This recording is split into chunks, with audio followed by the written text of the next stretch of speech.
හොඳයි. දයාබර දරුවනේ අද අපි ඉගෙන ගන්නේ 10 ශ්‍රේණිය රසායනික බන්ධන කියන පාඩම. එතකොට රසායනික බන්ධන ගැන ඉගෙන ගන්න ගියාම අපි දන්නවා අපි 10 ශ්‍රේණියේදී 11 ශ්‍රේණියේදී ඉගෙන ගන්නේ පරමාණුක ක්‍රමාංකය 1 සිට 20 දක්වා තියෙන මූලද්‍රව්‍ය. පරමාණුක ක්‍රමාංකය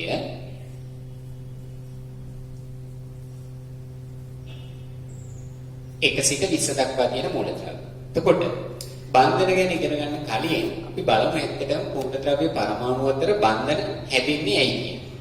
එතකොට මට පුළුවන් මේ පරමාණු ක්‍රමාංක 1 සිට 20 දක්වා වූ මූලද්‍රව්‍ය ප්‍රධාන කොටස් දෙකකට වෙන් කරලා පෙන්නන්න. මේක.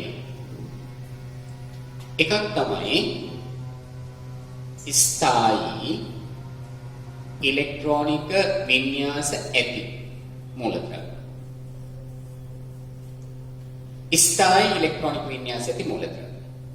මේ පැත්තේ මම ලියනවා අස්ථායී ඉලෙක්ට්‍රෝනික වින්‍යාස ඇති මූලද්‍රව්‍ය. ତොර මේ ඉගෙන ගන්න පරමාණු ක්‍රමාංකයේ 1 සිට 20 දක්වා මූලද්‍රව්‍ය වලින් ස්ථායී ඉලෙක්ට්‍රෝනික වින්‍යාස සහිත මූලද්‍රව්‍ය තුනක් හඳුනා ගන්න පුළුවන්. එකක් තමයි හීලියම්. තව එකක් නියෝන්. තව එකක් ආර්ගන්. මේ බලන්න. හීලියම්ගේ පරමාණු ක්‍රමාංකය 2යි ඉලෙක්ට්‍රෝනික වින්‍යාසය 2යි. නියෝන්ගේ පරමාණු ක්‍රමාංකය 10යි ඉලෙක්ට්‍රෝනික වින්‍යාසය 2 8යි. ආර්ගන්ගේ පරමාණු ක්‍රමාංකය 18යි ඉලෙක්ට්‍රෝනික වින්‍යාසය 2 8 8. તો බලන්න මම මේ ඇයි මේ මූලද්‍රව්‍ය වලට ස්ථායී ඉලෙක්ට්‍රෝනික වින්‍යාස ඇති මූලද්‍රව්‍ය කියලා කිව්වේ. සාමාන්‍ය භාවිතයේ මේවට අපි උච්චවායු කියලා කියනවා. එතකොට අපි දන්නවා මේ මූලද්‍රව්‍ය පරමාණුවක එක් ශක්ති මට්ටම තුල තිබිය හැකි උපරිම ඉලෙක්ට්‍රෝන සංඛ්‍යාවක් තියෙනවා. ඒ කියන්නේ මේ තියෙන පරමාණුක න්‍යෂ්ටිය නම් මේ න්‍යෂ්ටියට ආසන්නව පළමු ශක්ති මට්ටම ඔබ දන්නවා පළමු ශක්ති මට්ටම තුල උපරිම වශයෙන් ඉලෙක්ට්‍රෝන දෙකයි තියෙන්නේ. ඒ විදිහට ගත්තම දෙවෙනි ශක්ති මට්ටම තුල ඉලෙක්ට්‍රෝන 8ක් තියෙන්න පුළුවන්. ඒ විදිහටම තුන්වෙනි ශක්ති මට්ටම තුල ඉලෙක්ට්‍රෝන උපරිම වශයෙන් 18ක් තියෙන්න පුළුවන්. එතකොට මෙන්න මේ හීලියම් නියෝන් ආගම දිහා බැලුවම හීලියම්ගේ දෙවෙනි ශක්ති මට්ටමේ ඉලෙක්ට්‍රෝන දෙකයි තියෙන්නේ. දෙවෙනි ශක්ති මට්ටමේ තිබිය හැකි උපරිම ඉලෙක්ට්‍රෝන ගාන දෙකයි. ඒක නිසා අපි කියනවා හීලියම්ගේ ස්ථායී ඉලෙක්ට්‍රෝනික වින්‍යාසය තියෙනවා. ඒ විදිහටම නියෝන් දිහා බැලුවොත් නියෝන්ගේ පරමාණු ක්‍රමාංකය 10යි වින්‍යාසය 2 8. අවසාන කෝචි ඉලෙක්ට්‍රෝන 8යි තියෙන්නේ. එතකොට දෙවෙනි ශක්ති මට්ටම තුල තිබිය හැකි උපරිම ඉලෙක්ට්‍රෝන ගාන 8යි. ඒක නිසා මේ තිබිය හැකි උපරිම ඉලෙක්ට්‍රෝන සංඛ්‍යාව තියෙන නිසා නියෝන්ගේ වින්‍යාසය අපි කියනවා ස්ථායී ඉලෙක්ට්‍රෝනික වින්‍යාසය. එතකොට දැන් ආගන් වගේ කෙනෙක් දිහා බැලුවොත් ආගන්ගේ පරමාණු ක්‍රමාංකය 18 ඉලෙක්ට්‍රෝනික වින්‍යාසය 2 8 8. තුන්වෙනි ශක්ති මට්ටමේ ඉලෙක්ට්‍රෝන 8යි තියෙන්නේ. නමුත් අපි ස්ථායී වින්‍යාසයක් විදිහට සැලකනවා හේතුව මේ තුන්වෙනි ශක්ති මට්ටමේ ඉලෙක්ට්‍රෝන 18ක් උපරිම වශයෙන් තිබිය හැකියි කියලා කිව්වට අපි පරමාණු ක්‍රමාංකයේ 1 සිට 20 දක්වා වූ මූලද්‍රව්‍ය වල උපරිම වශයෙන් තුන්වෙනි කවචයේ තියෙන්නේ ඉලෙක්ට්‍රෝන 8ක් විතරක් නිසා. ඒක නිසා මේගොල්ලන්ගේ වින්‍යාසය ස්ථායී වින්‍යාසය. ඒතර මෙන්න මේ පැත්තේ මම මේ පැත්තට ගත්තේ මූලද්‍රව්‍ය 3යි. එතකොට මේ 20න් 3ක් මේ පැත්තට ගියාම ඉතිරි මූලද්‍රව්‍ය 17ම අස්ථායී වින්‍යාසයද මූලද්‍රව්‍ය පරමාණු. ඇයි එහෙම කියන්නේ? මෙන්න බලන්න. ලිතියම් ගවුම් බලන්න. ලිතියම්ගේ පරමාණු ක්‍රමාංකය 3යි. ඉලෙක්ට්‍රෝනික වින්‍යාසය 2යි 1යි. ඒතර අවසාන ශක්ති මට්ටමේ දෙවෙනි ශක්ති මට්ටමේ ඉලෙක්ට්‍රෝන 8ක් තිබිය හැකි. ඉවත් මෙයාට තියෙන්නේ 1 ඉලෙක්ට්‍රෝනයක් විතරයි.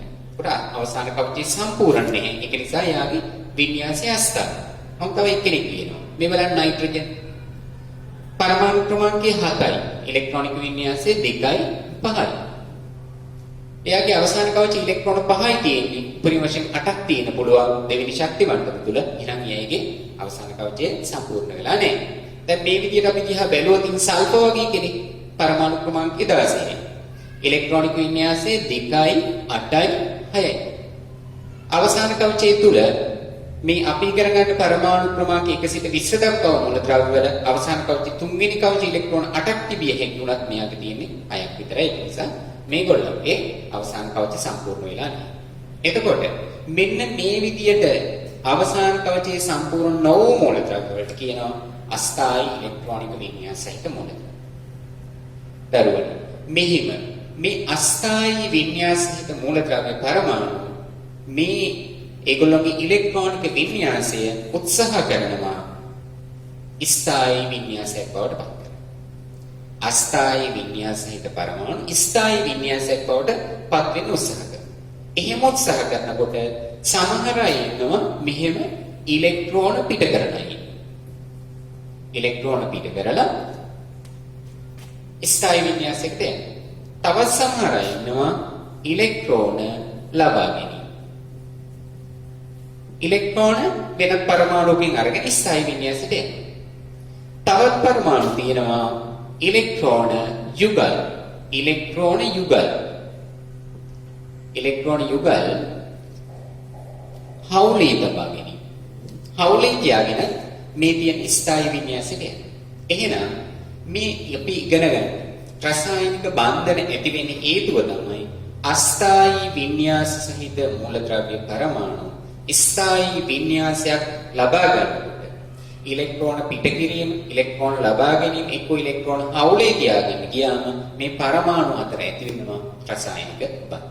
එතකොට අපි මේ 10 ශ්‍රේණියේදී පරමාණු අතර ඇති වෙන බන්ධන වර්ග දෙකක් ඔබට ඉගෙන ගන්න තියෙනවා. ඒ එකක් තමයි මම මෙතන ලියනවා අයනික බන්ධන. අයනික බන්ධන. දෙවෙනි එක සහසනුජ බන්ධන.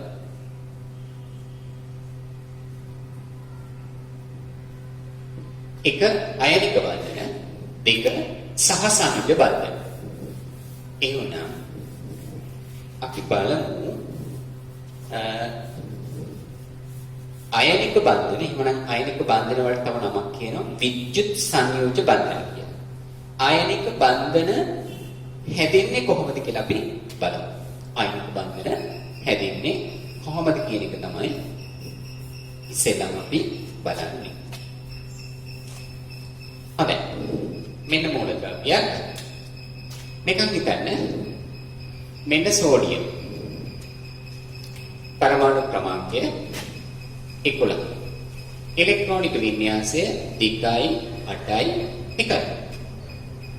කොට මේ සෝඩියම් වගේ මූලද්‍රව්‍යයක් ස්ථායි වින්‍යාසයක් ගන්නකොට කරන්නේ මෙන්න මේ ඉලෙක්ට්‍රෝනේ අවසාන කවචයේ තියෙන ඉලෙක්ට්‍රෝනේ ඉවත් කරලා දානවා. මේ ඉලෙක්ට්‍රෝනේ ඉවත් කරනවා. ඊට බලමු මේ ඉලෙක්ට්‍රෝනේ ඉවත් කරොත් මොකද වෙන්නේ කියලා. ඉලෙක්ට්‍රෝනේ ඉවත් කරොත් සෝඩියම්ගේ පරමාණු ක්‍රමාංකයේ 11 වෙනසක් නැහැ. පළවෙනි ශක්ති මට්ටමේ 2යි, දෙවෙනි ශක්ති මට්ටමේ ඉලෙක්ට්‍රෝන 8යි. දැන් ඉලෙක්ට්‍රෝන ඉවත් කරාම තුන්වෙනි ශක්ති මට්ටමේ ඉලෙක්ට්‍රෝනියක් පිටින්නේ නැහැ. එතකොට මෙයාට ස්ථායි වින්‍යාසයක් ලැබෙනවා. කාගේ වින්‍යාසයේද? 2.8යි වින්‍යාසය. නියොන්ගේ වින්‍යාසය. හැබැයි දරුවනේ මේ ඉලෙක්ට්‍රෝනයක් මෙයා ඉවත් කරනකොට මට මෙන්න මෙහෙම පෙන්නන්න පුළුවන් මේකේ සෝඩියම්ගේ පරමාණු තුළ තියෙන ප්‍රෝටෝන 11. ඒ කියන්නේ ධනාරෝපණ 11. සෝඩියම් පරමාණුවක ඉලෙක්ට්‍රෝන තියෙනවා 11. ඒ කියන්නේ ඍණාරෝපණ 11. එකතු කරාම බිඳුවයි. අපි දන්නවා පරමාණුවක් විද්‍යුත් වශයෙන් උදාසීනයි. හැබැයි මේ ඉලෙක්ට්‍රෝනේ ඉවත් කරාම වෙන්නේ මොකද බලන්න. තාමත් සෝඩියම්ගේ න්‍යෂ්ටිය තුල ප්‍රෝටෝන 11යි. ඒ කියන්නේ ධනාරෝපණ 11යි. නමුත් දැන් එයාගේ ළඟ ශක්ති මට්ටම් වල තියෙන්නේ ඉලෙක්ට්‍රෝන 10යි ඍණාරෝපණ 10යි. එකතු කරාම ඔබට පේනවා මෙතන එන්නේ ධන 11යි ඍණ 10යි උත්තරේ ධනයි. එහෙනම් සෝඩියම් ඉලෙක්ට්‍රෝනයක් පිට කරා. ඒකට ස්ථායි වින්‍යාසයක් ලැබෙනවා. හැබැයි ඉලෙක්ට්‍රෝනයක් පිට කරන් පස්සේදී මේ පරමාණුවට ආරෝපණයක් ලැබෙනවා ධන ආරෝපණය. මෙහෙම ආරෝපණයක් සහිත පරමාණුවකට අපි කියනවා දරුවනේ අයනයක්. ආරෝපණයක් තියෙන පරමාණුවක් නැත්නම් පරමාණු පොකුරක් අපි ඒකට කියනවා අයනයක්. ඒතර මම ඔබට කිව්වේ සෝඩියම් කියලා. මෙන්න තව එකක්. මේ බලමු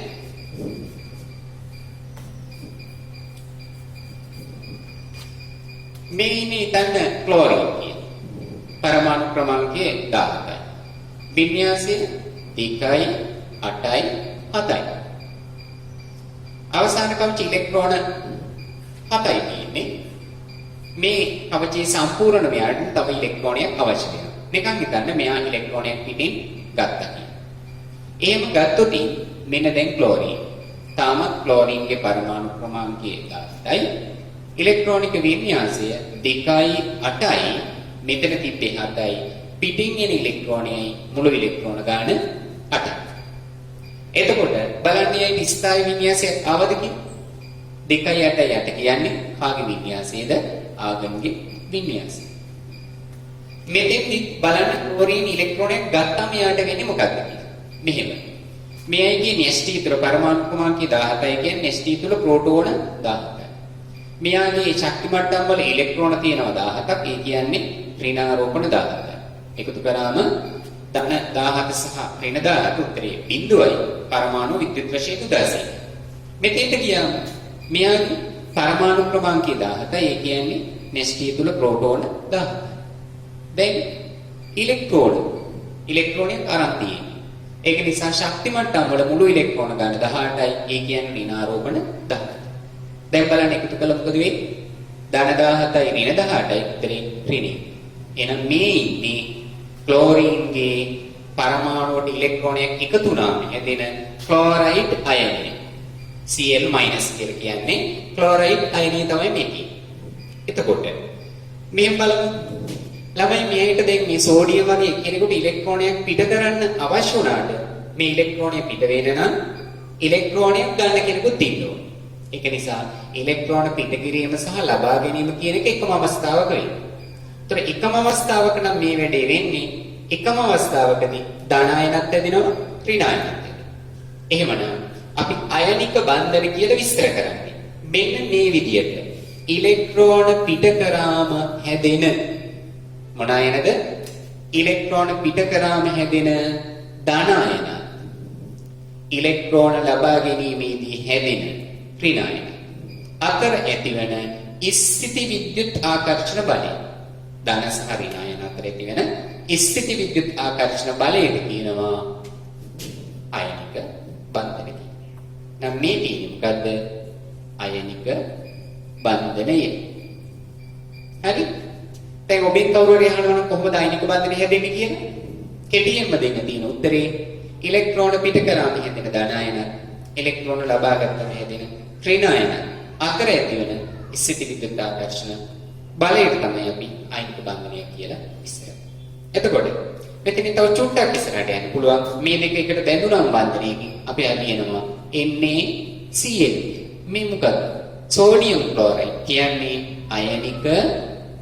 අයනික සංයෝග. අයනික බන්ධන වලින් පරමාණු බැඳුනම පස්සේදී හැදෙන සංයෝග වලට අපි කියනවා අයනික සංයෝග. ඒක ගොඩක් වෙලාවට ළමයින්ට තියෙන ප්‍රශ්නයක් තමයි දෙන ලද සංයෝග ලිස්ට් එකකින් කොහොමද අයනික සංයෝගයක් තෝරන්නේ? කොට ලේසියව බලන්න තියෙන්නේ එකම දේ තමයි මේ ඉස්සෙල්ලා ලියන මූලද්‍රව්‍ය ඉලෙක්ට්‍රෝන පිට කරන එක්කෙනෙක්ද කියලා. කොට බොහෝ අවස්ථාවකදී අයනික සංයෝගයක ඉස්සරහින් ඉන්නේ ලෝහ පරමාණුවක්. එතකොට එතනින් අපිට පුළුවන් මේක අයනිකද කියලා බලන්න. හැබැයි එහෙම නොගෙඩේ කියන්නේ මේ සිද්ධිය ගැලපෙන්නේ නැති තැන් තියෙනවා. ඒ කියන්නේ මෙන්න මෙහෙම මේ විදිහේ ඇමෝනියම් ලවණ වගේ මේ වගේ ධනාරෝපිත අයන තියෙනවා. ඒකට මෙන්න මේ වගේ අයන වලින් හැදෙන සංයෝග දිහා බැලුවොත් දැන් ඇමෝනියම්ගේ ක්ලෝරයිඩ් මෙන්න මේකේ අයනික බන්ධනයක් තියෙනවා. හැබැයි මෙතෙන්දී මේ ඉස්සරහින් ඉන්න නයිට්‍රජන් කියන්නේ ඉලෙක්ට්‍රෝන පිට කරන කෙනෙක් නෙවෙයි. ඒකට හේතුව මේ හැදිලා තියෙන අයන ඛණ්ඩකයක එකතු වෙලා එන අයනයක් හදනකොට මේ වගේ අවස්ථාවකදී අයනික සංයෝග වෙන්නේ. එතකොට දැන් අද අපි ඉගෙන ගත්තේ මොන බන්ධනද? අයනික බන්ධන. හොඳයි. දැන් මම චුට්ටක් කියලා දෙනවා ඔබට සහසංයුජ බන්ධනයක් හැදෙන්නේ කොහොමද කියන එක. සහසංයුජ බන්ධනයක් හැදෙන්නේ කොහොමද කියන එක. මේ බලන්න. මේ තියෙන්නේ හයිඩ්‍රජන් නම්. පරමාණු ක්‍රමාංකය 1යි. ඉලෙක්ට්‍රෝනික වින්‍යාසය 1යි. අවසාන කවචයේ සම්පූර්ණ නැහැ. මෙයාගේ අවසාන කවචයේ දෙකක් තියෙන්න පුළුවන්. එකයි තියෙන්නේ අඩු ඉලෙක්ට්‍රෝන එකක් තියෙනවා. එතකොට මේ හයිඩ්‍රජන් වගේ කෙනෙක් ස්ථායි වින්‍යාස ගන්නකොට කරන්න දරුවනේ හයිඩ්‍රජන් පරමාණු දෙකක් එකතු වෙලා ඒ දෙන්නගේ පරමාණු දෙකෙහි ඉලෙක්ට්‍රෝන දෙක මට මෙහෙම පෙන්වුවොත් ඉලෙක්ට්‍රෝන යුගලක් හවුලේ තියෙනවා. ඒතර මේ හවුලේ තියාගත්තම මේ තියෙන හයිඩ්‍රජන් පරමාණුවේ නෙස්ටිය විසින් මේ ඉලෙක්ට්‍රෝන යුගලෙන් මේ පැත්තට තියෙනවා. මේ නෙස්ටියේ තියෙන ආරෝපණයෙන් මේ ඉලෙක්ට්‍රෝන යුගලෙන් මේ පැත්තට තියෙනවා. මේ පරමාණු දෙක අතර ඉලෙක්ට්‍රෝන යුගලක් හවුලේ තියාගත්තම ඇති වෙනවා බන්ධනයක්. අපි ඒවට කියනවා මොනවද කියලා. අපි ඒවට කියන්නේ සහ සංයුජ බන්ධන. ඔය තමයි සහ සංයුජ බන්ධන.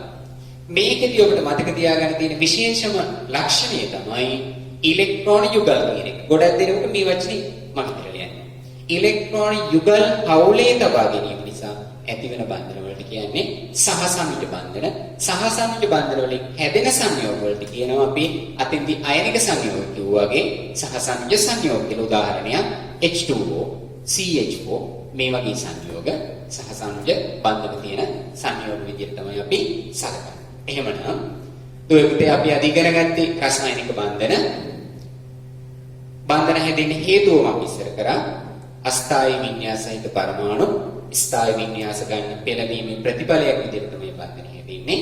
බන්ධනාකාර දෙකයි, එකක් අයනික බන්ධන, අනිත් එක සහ සංයුජ බන්ධන.